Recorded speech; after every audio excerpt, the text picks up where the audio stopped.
Los Angeles, Microsoft Theater, biggest youth talent night on the West Coast. 11-year-old Aaliyah Brooks walks out holding nothing but a wireless mic and murder in her eyes. Crowd's half dead, last 3 acts sucked, phone's already out. Backstage, 2 staff girls, Brittany and Kayla, fake tans, clipboard energy, start talking loud enough for the front row to hear. Brittany smirks. Why they keep letting these dollar store fit kids on stage? Kayla dies laughing. For real. She finna sing some church camp gospel and waste all our time. Aaliyah hears it. Doesn't blink. Just grips the mic tighter. Host yells, "Give it up for Aaliyah Brooks!" Claps weaker than watered-down lean. Beat drops. Not the soft piano they expected. Dirty 808 trap soul flip of Missy's Lose Control. First note out her mouth so clean the whole theater almost drops their drinks. 8 bars and she's doing runs grown R&B girls pray for. Brittany and Kayla freeze mid-laugh, mouths wide open like cartoons. Judges table. Marcus King, legend who worked with Bey and Kendrick. Jenna Ortiz, pop princess with no filter. And head judge Nathan Brooks, billionaire tech mogul in all black, hoodie over the suit, scrolling emails like he'd rather be anywhere else. Aaliyah hits the bridge, flips the key, ends on a whistle note that rips the roof off. 3,000 people jump up screaming. Standing ovation. Brittany and Kayla still mad they look stupid. Walk past the judges grabbing water, still talking reckless. Kayla fake sweet. Cute little charity case, huh? Brittany. Bet her daddy paid for them lessons.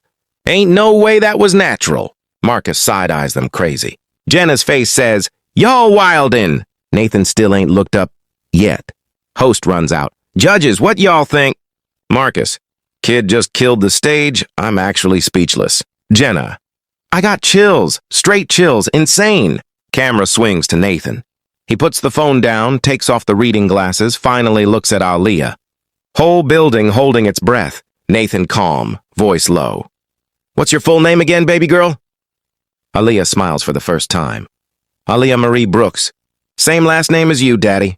Nathan stands up slow, walks across the stage, hugs her tight in front of everybody. Camera zooms on Brittany and Kayla. Faces white as printer paper, realizing they just called a billionaire's daughter a charity case on a hot mic. Nathan turns to them, still holding his little girl's hand. Nathan, ice in his voice. "Which one of y'all said my daughter looked like she shop at the dollar store?" Crowd starts booing. "Security already moving in," Brittany whispers. "Oh shit." Kayla looks like she about to cry.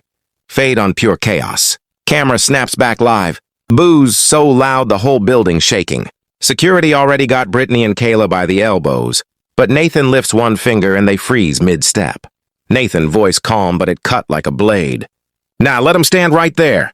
I want the whole world to see this." He turns to Aaliyah, wipes the single tear she ain't even noticed with his thumb.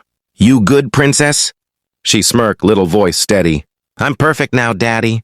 Crowd lose their damn minds again. Nathan spins back to the 2 girls. "Repeat it." "Go ahead, Mike Hot. Tell everybody my daughter looked like a charity case." Brittany stuttering. "Mr. Brooks, sir, we didn't know it was—" "I ain't asked who you thought it was." I said repeat it. Kayla mouth moving, no sound coming out. Marcus King lean in, laughing low. "Y'all really picked the wrong bloodline to play with today. Phones up everywhere." Dollar store girl hit #1 worldwide in 6 minutes flat. Nathan pull his phone, 1 tap. "Both y'all fired. Right now. Badges dead, parking passes dead, careers in this town dead. HR already got the email." He nodded security. "Take 'em out the back. Don't want them breathing the same air as my baby no more. They get dragged off." Brittany crying real tears, Kayla legs like noodles. Door slam. Place erupts. Host open his mouth, Nathan raise a hand, host shut up quick. Nathan looks straight into the main camera, eyes cold. "Let me say this once so every promoter, every venue, every clipboard warrior watching hear me clear. You ever disrespect a child on my stage? Especially mine, you don't just lose your job. You lose your whole future in this city. We crystal?" Silence. Then the whole theater start chanting, "Nathan! Nathan!" Like it's a stadium. Aaliyah tug his sleeve, whisper something. He actually smile for the first time all night, hand her the golden buzzer mic. "Go ahead, baby girl." "Tell him." Aaliyah step up, 11 years old, voice big as the building. "I don't even need the golden buzzer. I won the second I walked out. But since we here," she slam it herself. Gold confetti rained down like fireworks.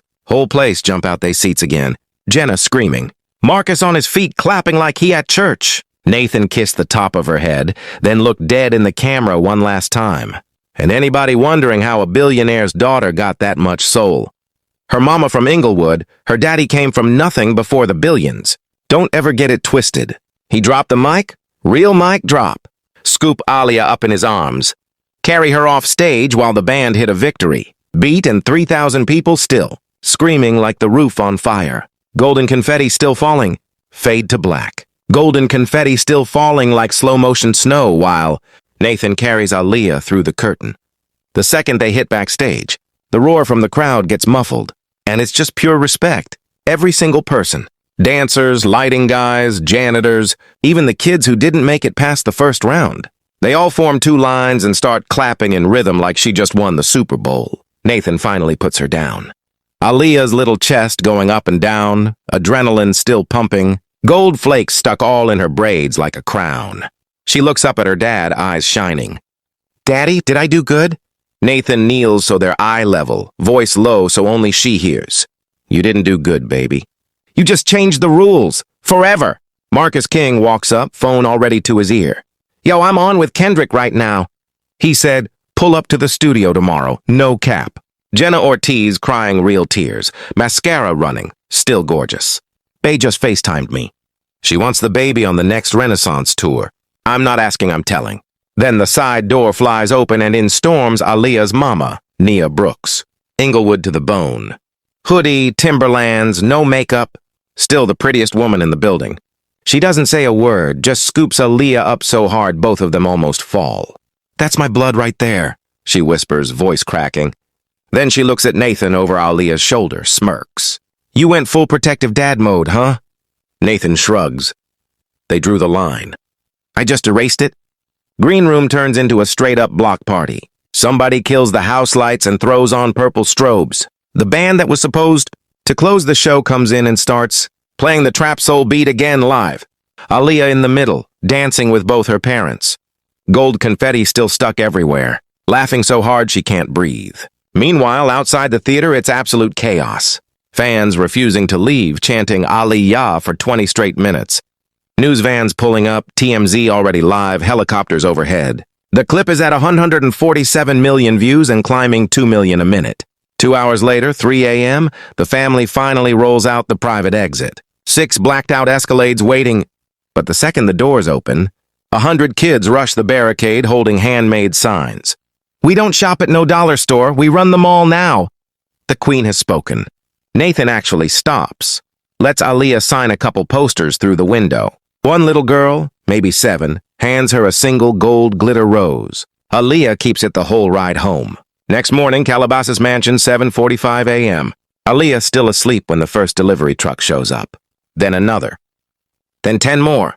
By 10 a.m., the driveway looks like a flower shop exploded. Roses, teddy bears, custom sneakers, letters from kids all over the world. One box from Nike, unreleased off-white. Jordans in her size with dollar store princess, stitched on the heel in gold thread. Another box from Rihanna's team, Savage X. Fenty Kids line samples and a handwritten note. For the baddest 11-year-old on earth. Aaliyah finally wakes up, walks downstairs in pajamas, sees the chaos, jaw drops. Mommy, is this all for me? Nia laughing. Baby, the world just found out who you are. They late, but they here. 11:30 a.m., Brittany and Kayla pull the most desperate move yet. They show up at the front gate with 2 giant poster boards covered in glitter glue. We are so sorry, Aaliyah, in shaky letters. 10 paparazzi trucks already camped out. Security doesn't even roll the window down. Head guard on the intercom, cold. You got 20 seconds before I call LAPD for trespassing. They drop the signs and peel out, one of them actually crying on camera. By noon, both their Instagram pages are ghost towns, followers dropping by the thousands every minute. Someone leaks Brittany's Venmo. People start sending her $1 with the memo dollar store refund. Kayla's LinkedIn gets flooded with 1-star reviews. Would not recommend for children's events. 1 p.m., Microsoft. Theater drops the official statement on every venue in America, copies by sundown. Effective immediately. Any employee caught disrespecting talent especially minors, banned for life from all partnered arenas nationwide. That's over 400 venues. Britney and Kayla officially unemployable in live events forever. 5 p.m. Aaliyah's first magazine cover shoot. Vogue Kids, cover line, the night she shut down the haters, age 11. Photographer lets her keep the diamond-encrusted mic prop. She holds that gold glitter rose from the fan in every shot. 9 p.m. that same night, quiet moment. Whole house finally dark except Aaliyah's bedroom. She's sitting on the floor surrounded by fan letters, reading them one by one. Nathan walks in, sits beside her. She holds up a crayon drawing from a little girl in Atlanta. Stick figure Aaliyah on stage with the words, "Thank you for being loud for us." Aaliyah looks at her dad, eyes wet. "Daddy, I didn't know I could make people feel like this." Nathan pulls her into his chest. "You didn't just sing, baby. You gave a whole generation permission to be great. And we only getting started." He reaches into his pocket, pulls out the velvet box again. This time, it's the real stage golden buzzer. Now a pendant dripping in flawless diamonds. He fastens it around her neck. So every time you look in the mirror, you remember the night the world tried to shrink you, and you made it bow instead. Aaliyah touches the necklace, smiles so big it lights up the whole room. Best night ever. Camera pulls back through the window. Los Angeles skyline glowing below them. Her new single already playing soft on the house speakers. That whistle note floating into the night like it owns the city. Sunrise over Calabasas, 6 weeks later. The city already knows her name before she even wakes up. Aaliyah's first single, Golden, drops at midnight. By 8 a.m., it's #1 on every platform in 47 countries. Apple Music, Spotify, YouTube, TikTok, all crashed for 20 minutes straight. The whistle note hook becomes the most used sound on the internet within 12 hours. Kids in Tokyo, London, Lagos, Atlanta, everybody stitching the same 8 seconds. 2 weeks after that, Kids' Choice Awards. She walks the orange carpet in a custom chrome heart fit. Diamond golden buzzer necklace flashing every flashbulb. Host tries to introduce her, but the second she steps out, the crowd drowns him out screaming her name. She performs Golden live. Adds a brand new 32-bar run at the end nobody's ever heard. Nickelodeon slimes her on purpose at the final note. She just laughs, slime dripping off the diamonds, and yells into the mic, "This slime cost more than your rent!" Internet breaks again. 3 days later, the Grammy nominations drop. Youngest nominee in history, Best New Artist, Song of the Year, Record of the Year. The headlines write themselves. 11-year-old who shut down racism now shutting down charts. Meanwhile, Britney and Kayla still trying to crawl out the hole. Britney lands a job at some random influencer house in Orange County. Day 1, the house manager sees her name, fires her on the spot. Kayla tries to book a DJ gig at a Miami pool party. Promoter cancels the whole event the second. Checker Dollar Store Girl starts trending locally again. They officially radioactive. 4 months in, the Renaissance World Tour extension is announced. Beyoncé posts a single black and white photo, her and Aaliyah in the studio, both wearing crowns. Caption, Act 3 loading, special guest 4/8, and runs the world. Opening night, Sophie Stadium, 70,000 people. Beyoncé brings her out mid-show for the surprise collab nobody knew was coming. They do a mashup of Golden into Break My Soul. The second Aaliyah hits that whistle note live, the entire stadium lights up gold. Every phone flashlight at once. Looks like the heavens opened. Backstage after the show, Bey hands her a gift box. Inside, the original golden buzzer from the talent show, the one her daddy turned into the necklace. But now Bey had the actual stage button mounted in a glass case, signed by every living legend who ever pressed it. Underneath, handwritten, "You didn't need this buzzer. You became it." 1 year to the day after the original talent show, Microsoft Theater again. This time it's the first annual Aaliyah Brooks Youth Talent Showcase, fully funded by her foundation. Every kid gets flown in first class, 5-star hotel, full glam squad, no entry fee, and the new rule posted on every door in giant gold letters. Disrespect a dreamer in this. Building and you're banned from every stage on earth. Signed, Aaliyah Marie Brooks, age 12. She walks out as host this time. Same diamond buzzer around her neck. Grown an inch, voice even crazier than ever. Opens the show with a brand new song called Crown Too Heavy. First line, "They tried to shrink me down to fit their box. I just built a bigger world." Final chorus hits. She looks straight into the camera. smiles that same little smirk from night one, and says, "This one's for every kid they ever called charity. We don't shop at the dollar store no more. We own the whole damn mall." She drops the mic. Gold confetti falls again, but this time it's on her terms. In her building, for her people.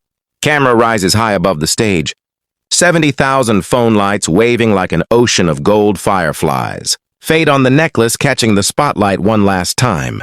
And somewhere in the shadows, Nathan and Nia watching from the wings, arms around each other, eyes wet, knowing the little girl who just wanted to sing that night now runs the biggest voice on the planet. Roll credits on Los Angeles glowing gold underneath her. The end. For real this time. Queen crowned. Mic dropped. Legacy sealed.